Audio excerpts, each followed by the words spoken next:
Joined now, as we are on Fridays, by the former executive producer of Hockey Night in Canada, the co-host of the Bob McCown podcast. It is our pleasure to welcome John Shannon back to Sekeres and Price. John, how are you?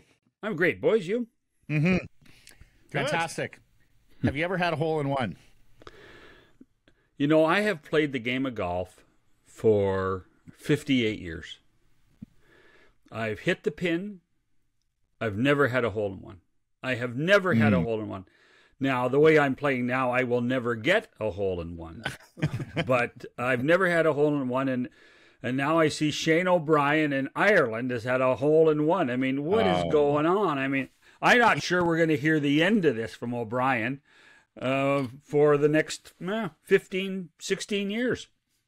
He doesn't need an excuse to buy the entire clubhouse drinks. That's sort of what that's his brands, John. That was certainly his brand here on Granville Street. So is never hearing the end of it. It's also his brand, yes.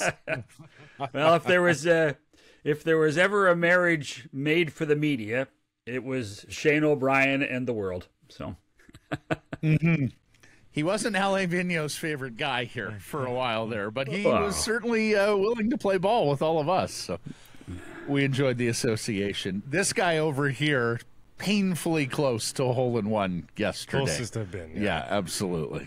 When it sits, how 2 inches? close? How close is close? Two inches. It rolled past it. Yeah. Or we may have hit the stick. We're not entirely sure. Someone in the group yelled, "It's in, Blake," but alas, it sat there on the lip. John, your thoughts on the Erik Karlsson trade? Well, it was the inevitable, wasn't it? And Kyle Dubas felt he needed to make a splash to give Crosby, Malkin, Letang one last kick at trying to win a cup. Dare I say, maybe the answer should be getting back into the playoffs first. You know, he's a difference maker.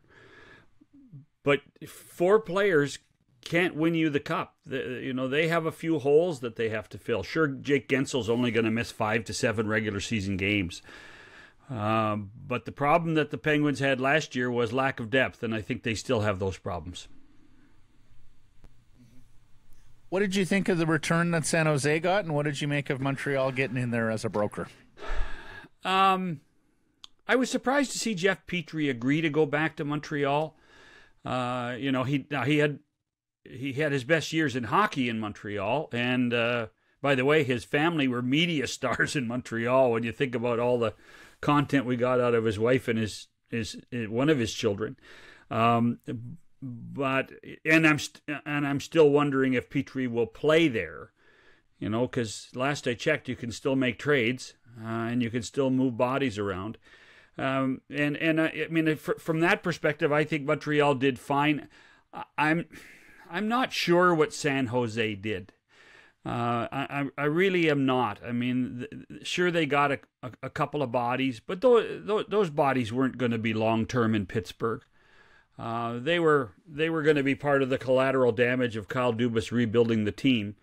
They did get a protected first-round pick next year, and that's always a good thing. But you're also then, if you're Mike Greer, you're betting that the Penguins don't succeed, and they're high in the 32 that will pick in the draft. So under the circumstances, they got rid of a lot of cash. They don't have to pay very much.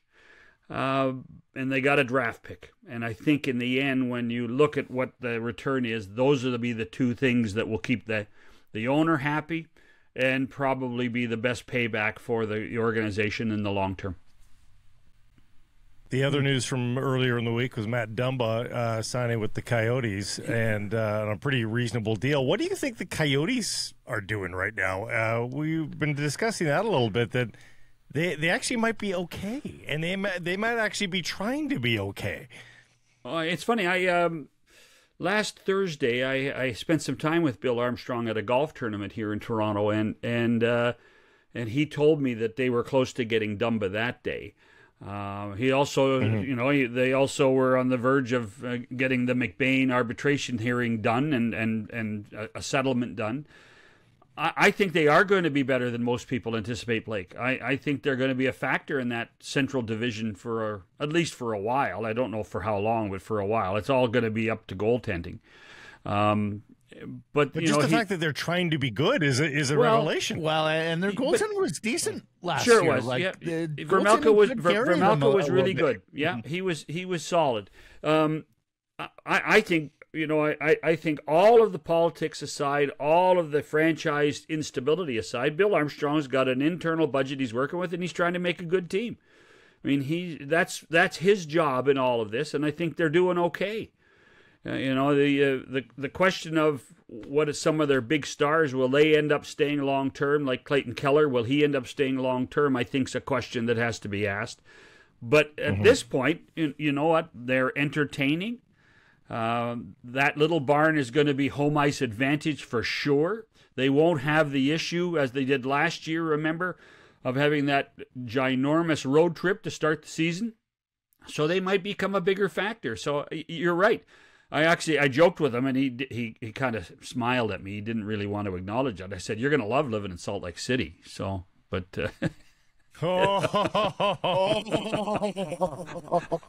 and he wasn't taking. Trust me, he wasn't taking. He was not taking the bait. Bill's a good man. I've known him since he was a head coach in the American League, but he wasn't taking the bait when I said you're going to look good living in Salt Lake City. So. Hey, just getting back to Montreal for a second. 2 straight years bottom of the division, 2 straight years towards the bottom of the league. And I'm asking this because we're going to ask you to compare Vancouver with Toronto and Montreal in terms of hockey markets and pressure. But how much patience do you think fans and ownership have in this city? Of course, acknowledging the fact that once upon a time the Stanley Cup parade took the usual route, right? Mm-hmm. Yep. How much patience and how much more are they all willing to go through there, Jeff Molson and the fans, before it's got to show signs of upward mobility? Well, I mean, Jeff Molson has to be patient. He put them in this position. He made the change in leadership and hired Jeff Gorton, and got Kent to be the manager. So I give them this year. I think that this will be the final year of the honeymoon, if you want to put it that way, and then there'll be expectation. They still have some young parts that have to start to contribute more. I mean, not everybody's been Cole Caulfield, and so they're going to have to do that. They still have to find a replacement for Carey Price. And I'm not, depending who you talk to, whether it's Samuel Montembeault, they went and got Casey DeSmith from Pittsburgh. I don't think Casey DeSmith's the answer. So they still have to find a way long-term to find a solid goaltender. But I think they've done an amazing job in communicating with their fans, who I view as the most sophisticated hockey fans in the world, that this rebuild was going to take a while, and it's going to take a certain amount of time. And I think that this season will be maybe the end of that honeymoon that allows the fans to still enjoy the losses as much as they enjoy the wins.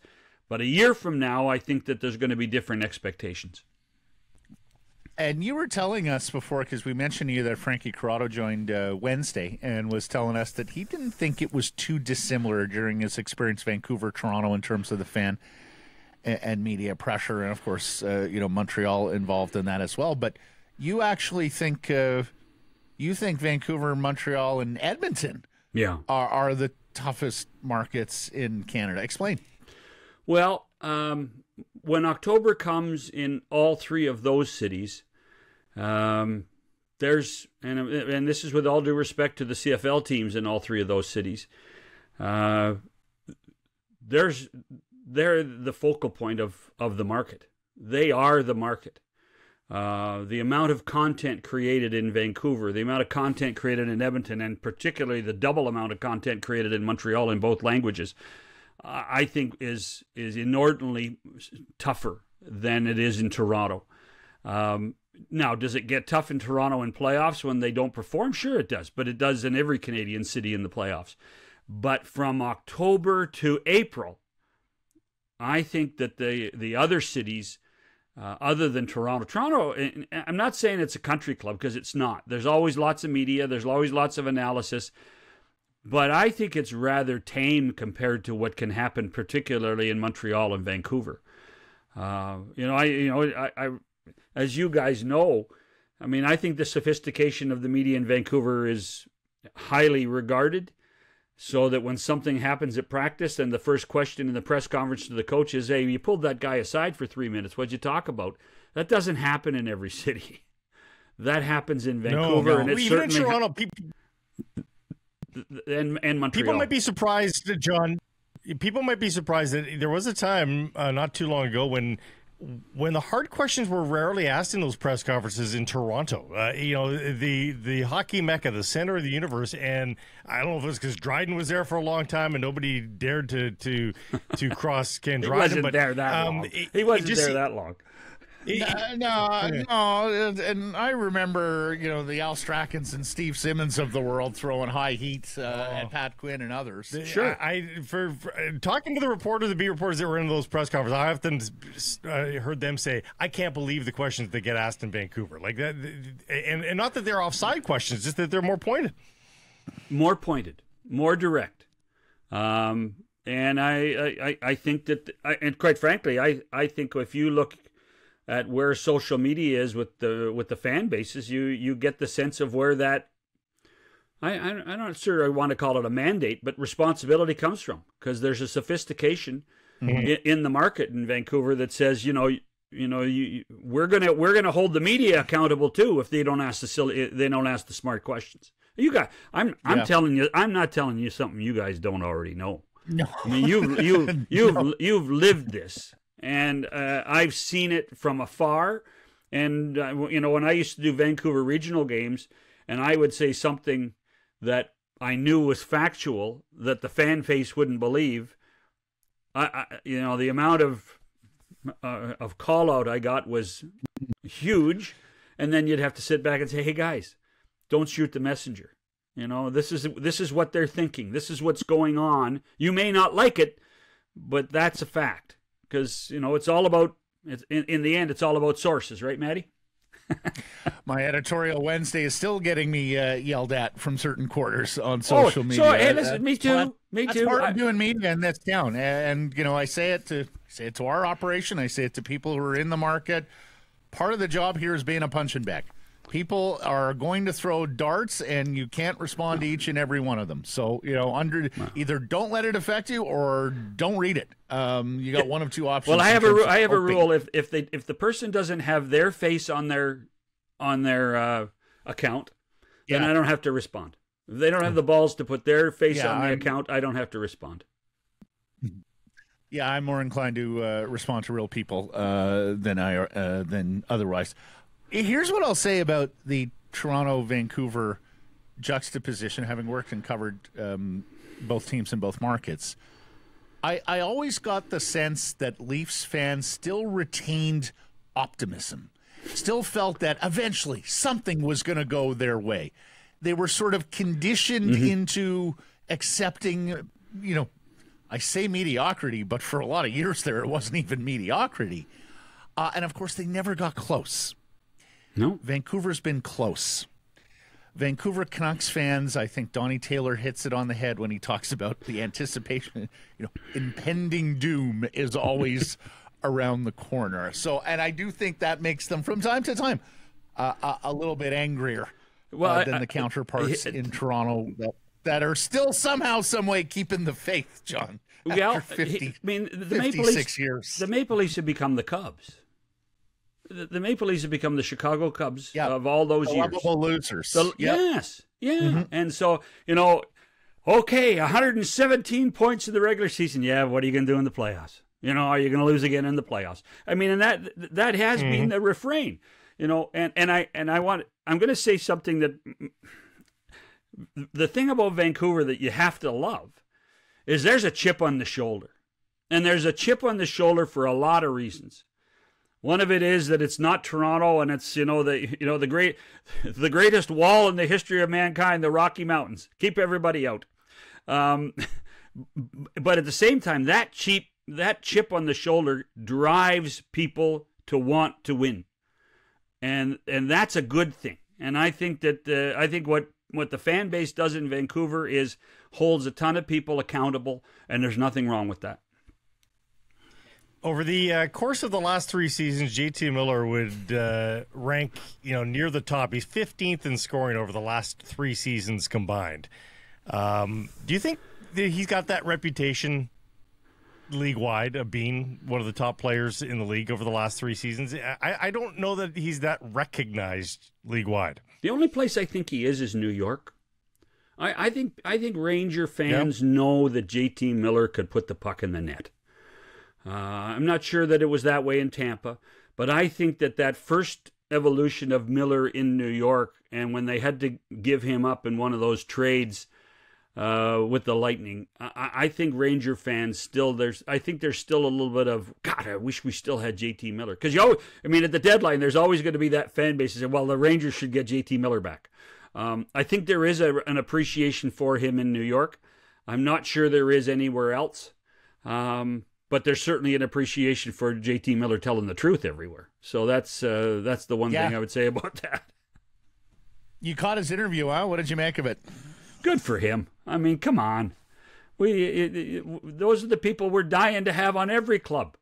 I mean, I guarantee you, and Cam Jensen and Andy Strickland deserve credit for getting them on the show. I can tell you there were 10,000 podcasts trying to find an email or a text to say, hey, how can we get JT Miller on our show? So that's, that's what, he's always been a great quote. During the pandemic, he was the voice of, and I say this without unabashedly, he was the voice of reason for a lot of things. He protected his teammates so much. Remember when the scheduling issues came up with when the closure and the pandemic and the shutdown, it was JT Miller that did it. This guy is, I think, in many ways, the ultimate teammate. And I think you'd love to have him on your team. And there's nothing wrong with being called out by a teammate if you're not doing your job.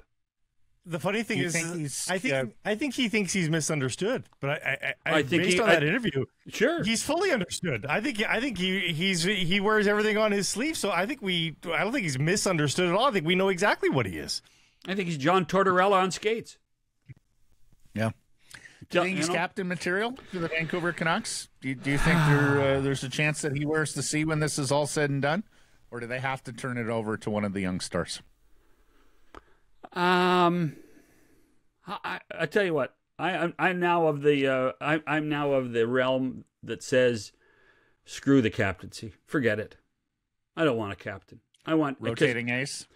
A's, assistant captains.